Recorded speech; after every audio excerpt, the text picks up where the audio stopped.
आऊज़ुबिल्लाहिमिनश्शैतानिर्रजीम बिस्मिल्लाहिर्रहमानिर्रहीम। मैं हूं सरदार आमिर ज़हीर एडवोकेट और आप देख रहे हैं मेरा YouTube channel house of justice.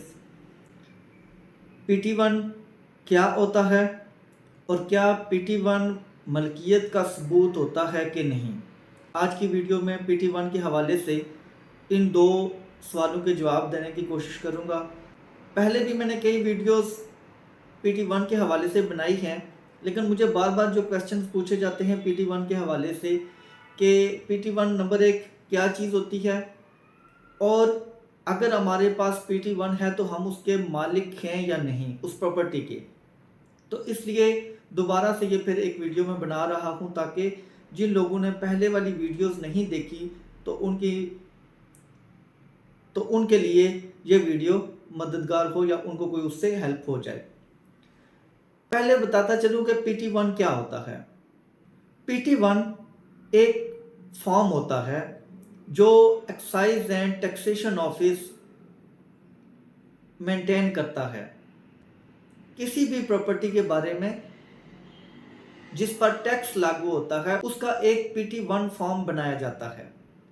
और वो फॉर्म बनाता कौन है? Excise and taxation office. उनके पास ही इसका रिकॉर्ड होता है, वही इसको मेंटेन करते हैं। उसको बनाने का तरीकाकार ये है कि लेट्स सपोज कि एक प्रॉपर्टी है, 15 मरले का घर है, तो एक्साइज ऑफिस का वहाँ से अमला मौका पर जाएगा, उस मकान की तमाम इंफॉर्मेशन इकट्ठी करेगा, उसका सर्वे किया जाएगा। सबसे पहले देखा जाएगा उसका रकबा कितना है। अगर 15 मरले है, 1 कनाल है, 10 मरले है, जो है वो नोट किया जाएगा। उसका कवर्ड एरिया कितना है, उसकी कितनी मंजिलें हैं, स्टोरीज कितनी हैं, वो लिखी जाएंगी। कमरे कितने हैं, तो ये तमाम इंफॉर्मेशन ली जाएगी। स्पेशली जो कवर्ड एरिया होता है वो बहुत इंपॉर्टेंट होता है, उसके हिसाब से टैक्स भेजा जाता है। जब ये सारी इंफॉर्मेशन ले ली जाती है तो उसके बाद PT1 फॉर्म बनाया जाता है, उस पर ये तमाम इंफॉर्मेशन लिखी जाती है और उस हिसाब से फिर उसका टैक्स रेट जो है वो लगाया जाता है कि इस पर कितना टैक्स होगा भी या नहीं। दूसरा सवाल था कि क्या PT1 जिस शख्स के पास है वो उस प्रॉपर्टी का मालिक है। तो इसके जवाब में मैं आपको बताता चलूं कि जब एक प्रॉपर्टी होती है तो उसकी मलकियत का जो भी डॉक्यूमेंट होता है वो हमेशा महकमा माल के पास होता है। किसी प्रॉपर्टी की मलकियत के जो सबूत हो, कोई डॉक्यूमेंट हो, उसका एक्साइज ऑफिस से कोई तल्लक नहीं होता।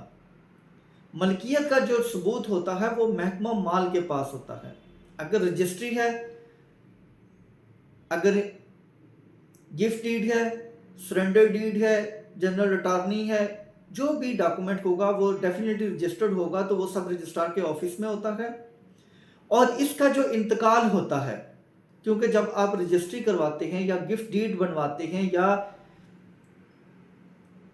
आपके आगे सरेंडर डीड बनी हुई है या किसी भी तरीके से प्रॉपर्टी ट्रांसफर हुई है, तो वो पहले डीड बना के उसको रजिस्टर करवाया जाता है, फिर उसका इंतकाल भी होता है। जिस शख्स के हक में वो रजिस्ट्री या जो भी जिस भी तरीके से वो प्रॉपर्टी ट्रांसफर हुई उसकी डीड बनाई गई, रजिस्टर्ड हुई, फिर उसी शख्स के हक में इंतकाल भी होता है। तो अब इंतकाल जो किया जाता है वो पटवारी करता है। अराजी रिकॉर्ड सेंटर में भी अभी कई मोजाजात जो हैं वो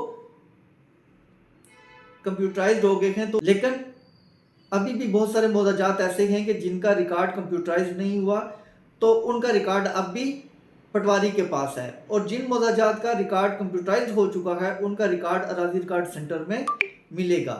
तो ये PT1 फॉर्म और रजिस्ट्री, मलकियत का सबूत, ये टोटल डिफरेंट चीज़ें हैं।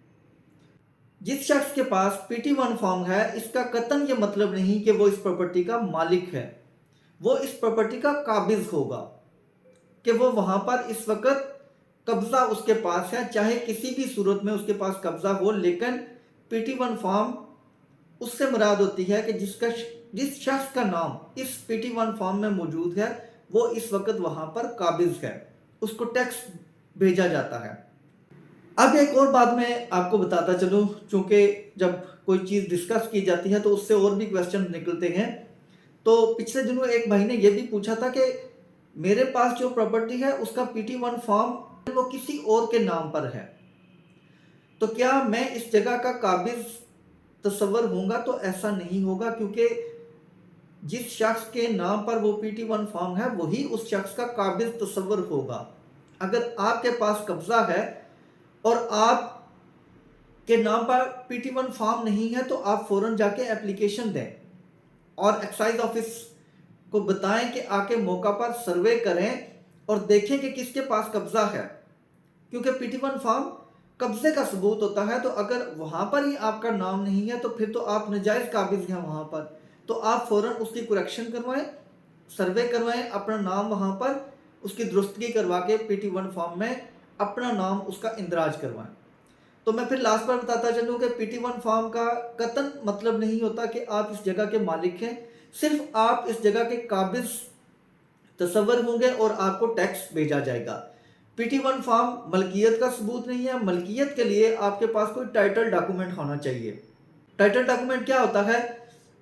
सेल डीड होगी अगर आपने मकान खरीदा है तो, या अगर आपको गिफ्ट किया गया तो आपके पास गिफ्ट डीड होनी चाहिए, या किसी ने आपको वो जो मकान है या कोई भी प्रॉपर्टी है वो अगर अपने शेयर सरेंडर किए हैं तो वो सरेंडर डीड होगी, या अगर किसी ने जनरल अटॉर्नी दी हुई है तो वो registered general power of attorney होनी चाहिए। तो ये टाइटल डॉक्यूमेंट होते हैं। PT1 फॉर्म आपका मलकियत का सबूत नहीं है, ये सिर्फ आपकी पोजेशन का एक प्रूफ है कि आपके पास इसका कब्जा है। तो व्यूअर्स, ये थी आज की वीडियो। उम्मीद है वीडियो पसंद आएगी। अगर वीडियो पसंद आई तो चैनल को सब्सक्राइब करना ना भूलिएगा। इसी के साथ इजाज़त चाहता हूँ। अपनी दुआ में याद रखिएगा। फी अमान अल्लाह।